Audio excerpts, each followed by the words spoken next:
Мен өткөндө айттым эле да, азыркы Манас дастанын окуп атсаңар, ошонун ичинен 40% сөзүн түшүнбөйсүңөр да силер. Кыргыз колдонбой койдуңар да.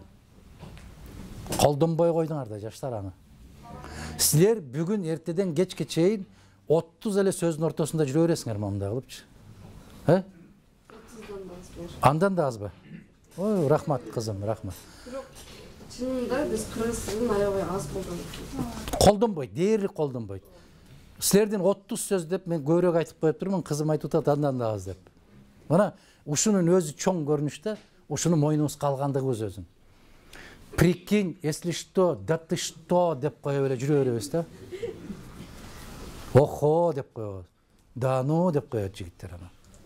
Болду, ушул эле сөздөр. Кандай жардылык, кандай кедейлик, канчалык деңгээлде кедей. Таза кыргызча сүйлөгөн бирөөнү көрсөм, бүтүндөй дүйнөм рахаттанат да мен.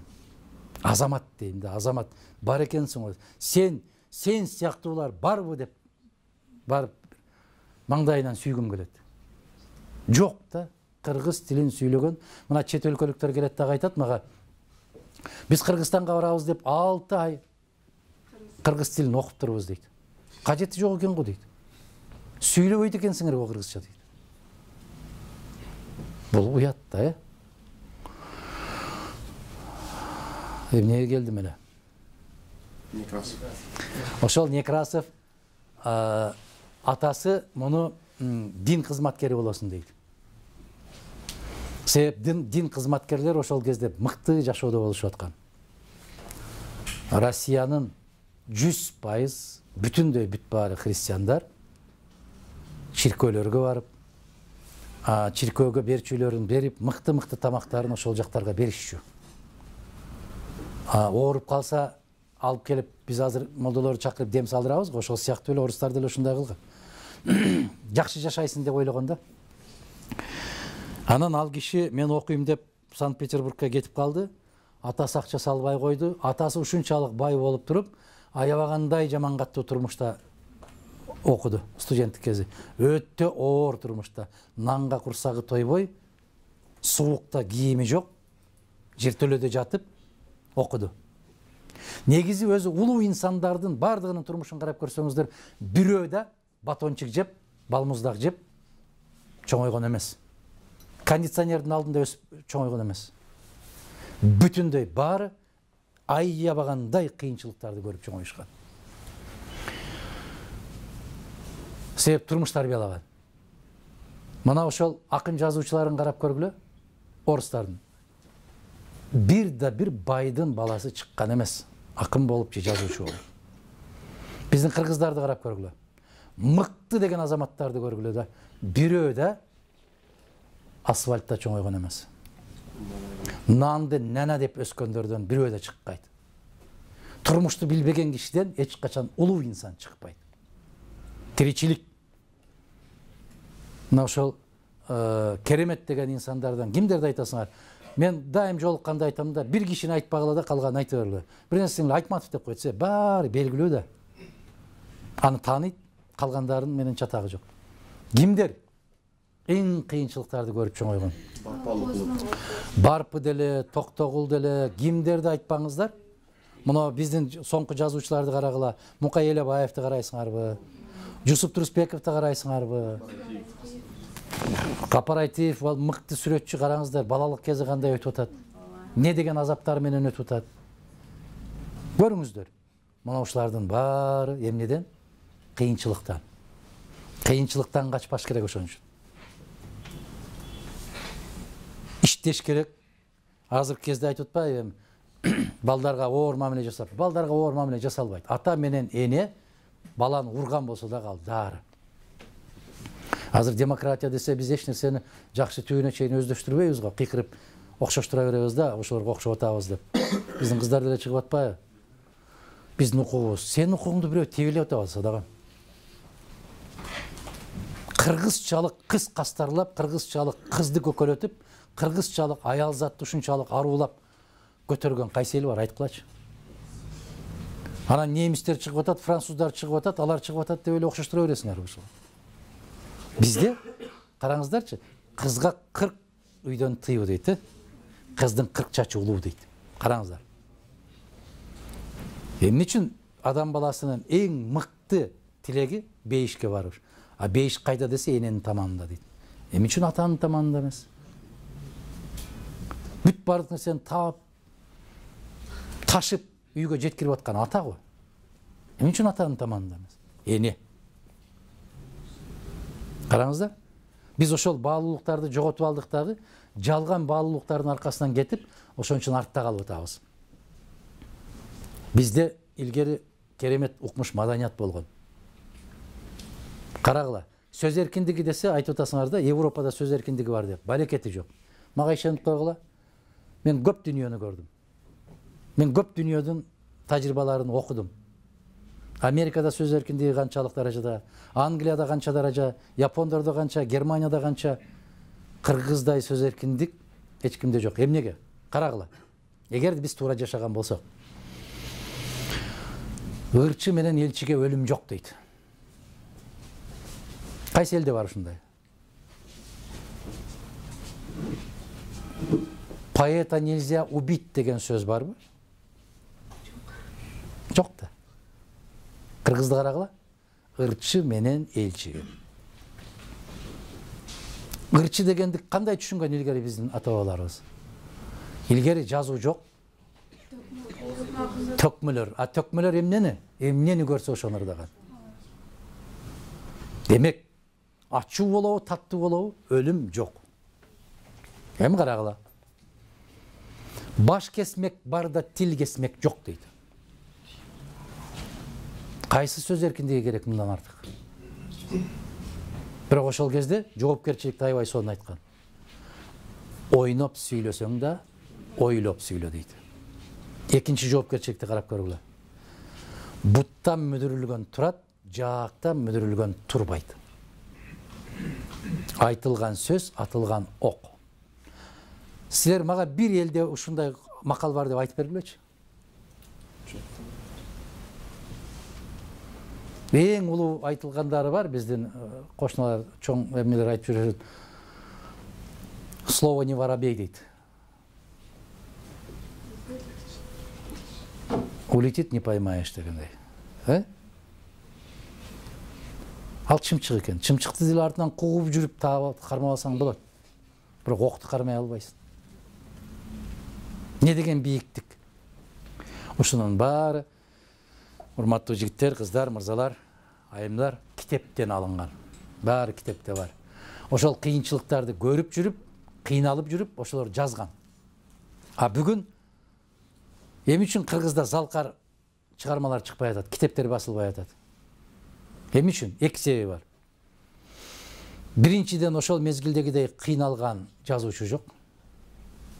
Экинчиден жазганды окуган эл жок. Айтматовдун бактысы ушунда турат, эмне чыгарма жазса жата калып окушат эле. А эгерде бүгүнкү күндө Айтматов жазса окубайт. Адамдын улуу болуп калышы өзгөчөлүктөн эмес, адамдын улуулугун улуктап көтөрүп жүрчү коом болот. Гапар Айтиевдей сүрөт тарткан киши жокпу бүгүн? Бар. Туурабы? А бирок Гапар Айтиев бирөө. Айтматовдай чыгарма жазган жокпу? Мына, мен азыр эле ушул жерден эле карап туруп эле айтып берем мен. Төлөгөн Касымбеков. Төлөгөн Касымбековдун сынган кылычы бул туу чокусу. Төлөгөн Касымбековдун келкели. Төлөгөн Касымбековдун баякы чапкын, кыргын, баскын жыйнактары. Биздин адабият, тарыхый адабияттын туу чокусу. Касымалы Жантөшевдин Каныбек романы. Каныбектей керемет, Каныбектей укмуш чыгарманы мен нукура кыргыз тилинде экиле китепти билем мен. Нукура кыргыз тилинде жазылган, нукура байлык, адабий байлыгыбызда жазылган экиле китеп бар. Бул ошол Каныбек романы Жантөшевдин, экинчиси ошол сынган кылыч, анан келкел. Окуп көрсөңөр. Дүйнө рахат, азык. Түгөлбай Сыдыкбековдун чыгармаларын окуп көргүлө. Дүйнө азык. А эгерде ошолордон кем эмес чыгармаларды бүгүн жаза турган болсо, ал чыгарма окулбай калат. Неге? Окуй турган эл жок. Киши жок. Аны барктаган киши жок. Ала тоо деген журнал чыгат эле. Биз мектепте окуп жүргөндө. Ошо Ала тоо журналы чыкканда билесиңерби, азыр сиздерге жомок болуп калат да, жомок. Биз Ала тоо журналынын 5-6 сандары биз чөпкө кеткен мезгилде чыгат эле. Чөпкө деген сөздү түшүнөсүңөрбү? Илгери тоого чыгат элек, биз чөп чабат элек, бир ай жатып, баягындай чатырларда жатып, мектептин окуучулары чөп жыйнайт, той жыйнайт элек. Азыр жок андай жумуш силерде. Ошол жерде жүрүп алып, бул кыз окуп бүтсө, сенден кийин бул жигит бар, бул жигиттен кийин бул бар, үчөөнөн кийин сага тиет деп коет эле. Үчөө окуп бүткөндөн кийин мага кезек келет эле. Анан мен окуйт элем ошону. Бир журналды колдон колго бир класс окуйт элек. Азыр ар бириңердин колуңарга бирден карматып койсо да окуйсуңар да. Чындыкпы? Ошол кезде Баймас Утенованын Мамыралар гүлдөгөн жерде деген аңгемеси чыкты, повесть. Мана журналдын таңкыстыгы. Кайсы класста бар экен, кайсы мектепте бар экен деп чуркайт элекпиз. Мына керемет. Мен ошол кездеги окуган повестим ушул. Ушу кезге чейин сурасаңар жатка айтып бере алам. Жатка дегенде сөзмө сөз эмес. Аңгеме повесть эмне менен башталат, эмне менен бүтөт. Ошол башкы каарманы ким? Райма деген кыз кандай болгон? Азимжан деген жигит кандай болгон? Райма кайда окуган? Азимжан кайда окуган? Ушулардын чейин. Караңыздар, канча жыл өттү? 40 жылдан ашык убакыт. 40 жыл болуп атат да. Бирок эсте калган. Мына ошондой таңкыс нерселер эсте калат. Кыздар, жигиттер, таңкыс нерсе. Колуңда бар нерсенин баркы болбойт. Азыр бардык нерсе колуңарда бар. Ошон үчүн китептер чыкпай атат. Китептер жазылбай атат. Россияга барганда, Москвага барганда мен биринчи кезекте ошо китеп дүкөндөрүнө кетем. Эмне жаңылык пайда болуптур? Кандай жаңы нерселер чыгыптыр? Ошол дүкөндөргө барып мен китеп алып келем.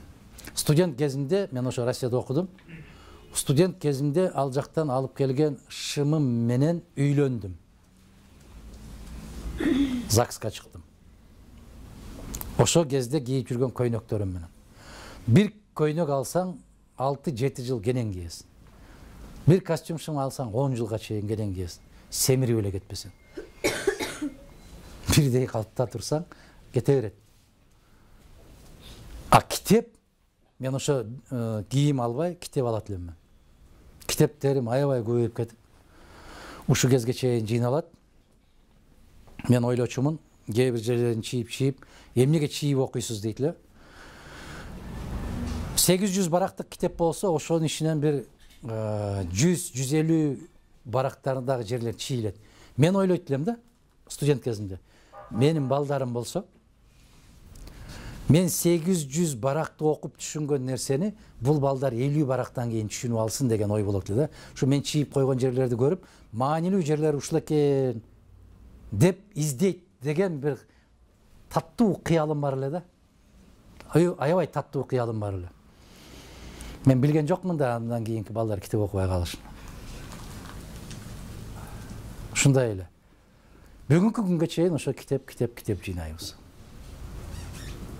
Кайсы мамлекетке барбайын, биринчи кезекте китеп издейм.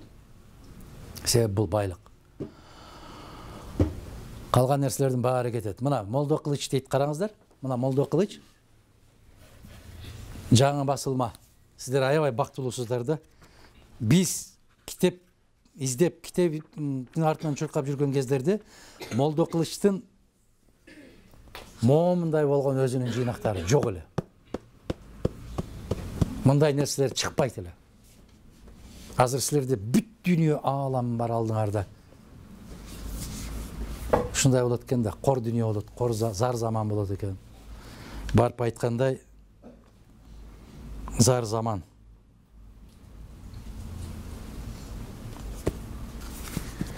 Барбы суроолор?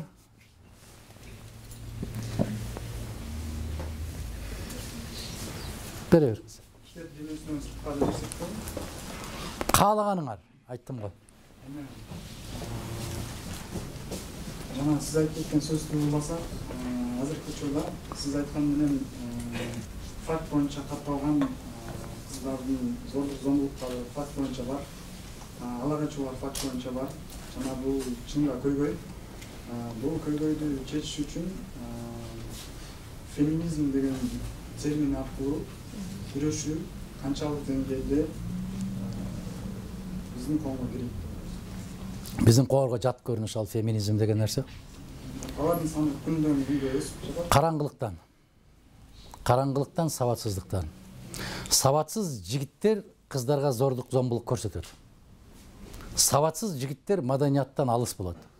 Маданияттан алыс болгон киши кишинин кадырын билбейт. Ал кыз бала, эркек бала айырмасы жок. Кечекилердей болуп, апа калпактарды кийип алып кыздарды тепкилеп аткан бул айбан ал. Бул айбан, адам эмес. Ошон үчүн феминизм деп койгон болсо, өзүң түшүнөсүң феминизм деген эмне? Сураш керек. Бул эмне деген өзү? Феминист деген биздин ата бабаларыбыздын тарыхында атын ким? Айбек. Ата бабаларыбыздын тарыхында уккансыңарбы? Аял кишини өрттөп салыптыр дегенди. Жок.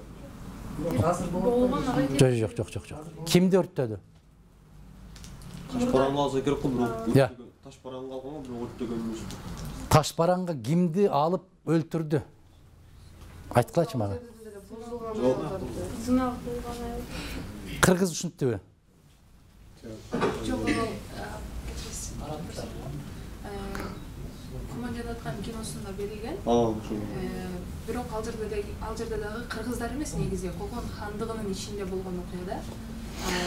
Бегимай менен Раймалыда деле ал жерде Раймалыны өрттөсө Бегимайга тийишкен эмес ал жерде деле. Бегимай менен Раймалы дегендердин баардыгын тарыхын карап көрө турган болсоңор, бар ойдон чыгарылган нерселер.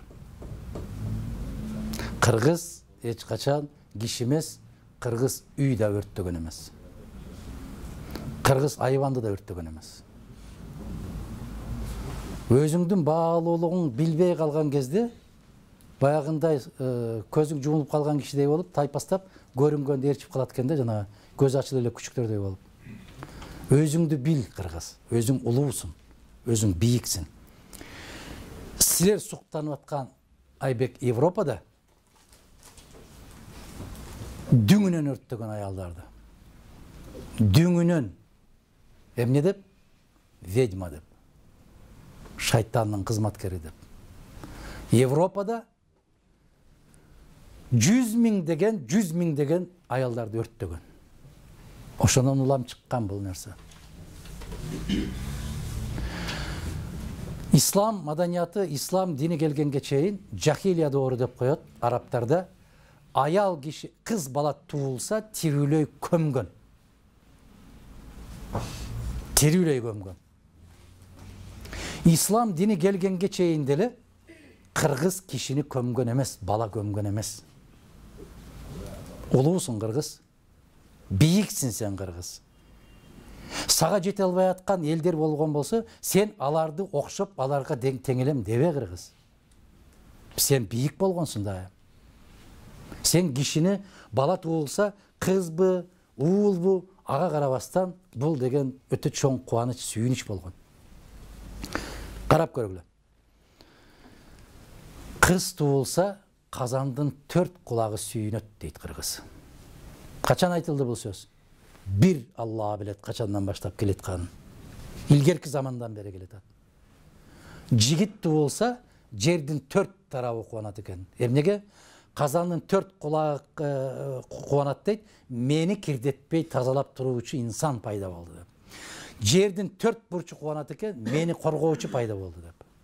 Бизде кыз баланын өзүнүн орду бар, жигиттин өзүнүн орду бар. Башка элдердей болуп тарыхта биз эч качан кыздарды тирүүлөй көмгөн эмеспиз дагы, кыздарды аскадан ыргыткан эмеспиз. Силер суктанып, жаштар, тамшанып жетпей аткан Европа 100 000 деп өрттөшкөн. Силер жаштар суктанып аткан Европа аялдарга тең укуктуулукту Америкаң баш болуп кече 20-кылымдын 2 жарымында берди. Алар добуш берүүгө да укугу жок эле. Түшүнүп Адам катары эсептелбейт эле. Алар мураскор болуп да кала албайт эле. А бизде Кыргызда мураскор катары аялы калат. Калып келген. Бизде аялдар эл башкарып келген. Жаңыл Мырза сыяктуу, Уркуя сыяктуу, Курманжан Датка сыяктуу. Бизге аялсың, эркексиң айырмасы болгон эмес. Акылың барбы? Эл башкар деп койгон. Калппы же?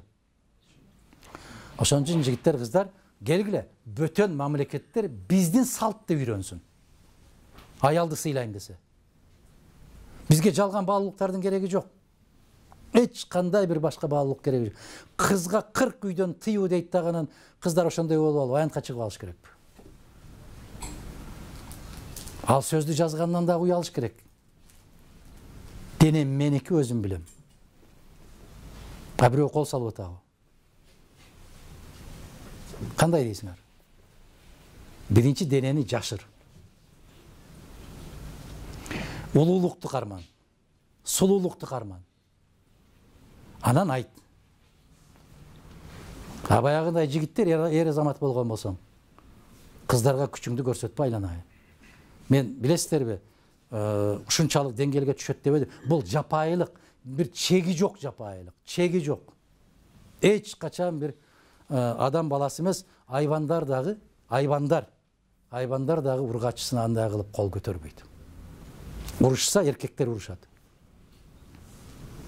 Мына карышкырларды карагыла, арстандарды карагыла, буйволдарды карагыла. Эч качан аял кишиге мүйүздө, буттагы, тиштагы салбайт. Кайран ошолордун башындагы калпак. Кор болгон калпак. Калпактын кадырын кетирген айбан ошолор. Мелисаң дагы аман болсун. Кыздарды эки колунан көтөрүп алып сөйлө, сен кылмышкерди жетелеп баратасыңбы? Мына ушунун баары жигиттер, кыздар, окубаганын кесепети. Китеп колуна кармабаганын кесепети. Китеп колуна кармаган киши эч качан андай жырткычтык, жапайычылыкка барбайт. Кандай дейсиңер? Ошонун да кайра эле келип туруп китепке келип атабыз. Окуган эмес ошолор. Феминизм дегенди бизде айтпай эле коюшубуз керек. Бизде эне, бизде аял, бизде кыз бала, эркетай дайыма эле ушундай. Алтыным, асылым, бирок ушу алтын асылдардан кээде ушундай уудай болгон сөздөр чыгып кетет да, анан. Я. Кандай? Баркы калбай калат дейм. Ошо баркы калбай калат. Мына кызым туура айтты. Тил да. Биздин пайгамбарыбыз эмне деди? Эки нерсени таза кармасаңар, бейишке мен кепилмин деди. Эки нерсени. Ошонун биринчиси эки жаактын ортосу дейт. Эки жаактын ортосу тил. Барбы суроо дагы?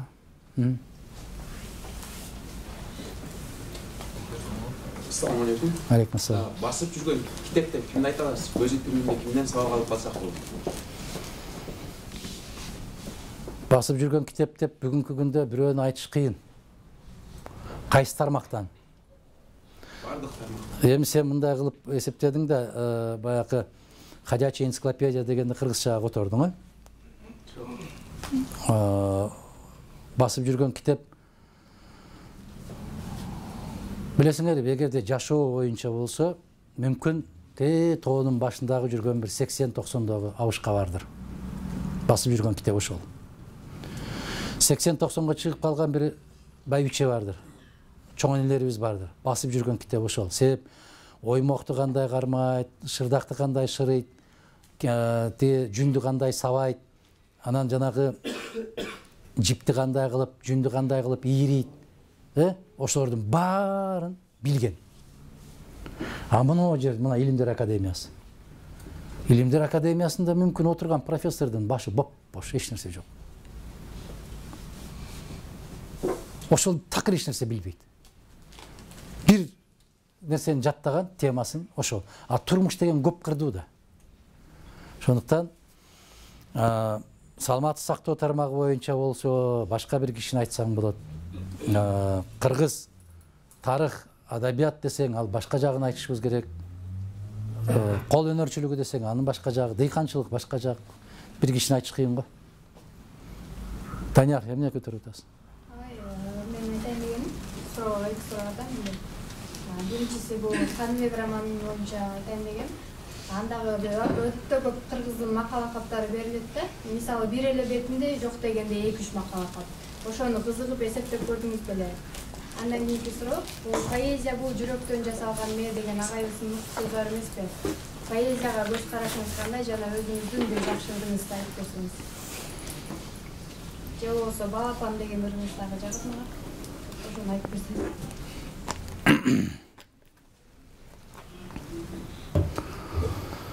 Бул Каныбек романында канча макал лакап бар экенин мен санаган жокмун. Ал маанилүү эмес да, канча макал лакап бар экендиги. Маанилүүсү ошол макал лакаптарды канчалык деңгээлде колдонду, орду менен канчалык деңгээлде турмушта колдонот. Ушунда турат. Поэзия дегенди мен айтпадымбы? Поэзия бул эмне үчүн ушу поэзия деселе дайым бизде бир атты коет да, күлүктө. Бул күлүк, ой күлүк да. Поэзия бул ойлордун бир туюндурмасы.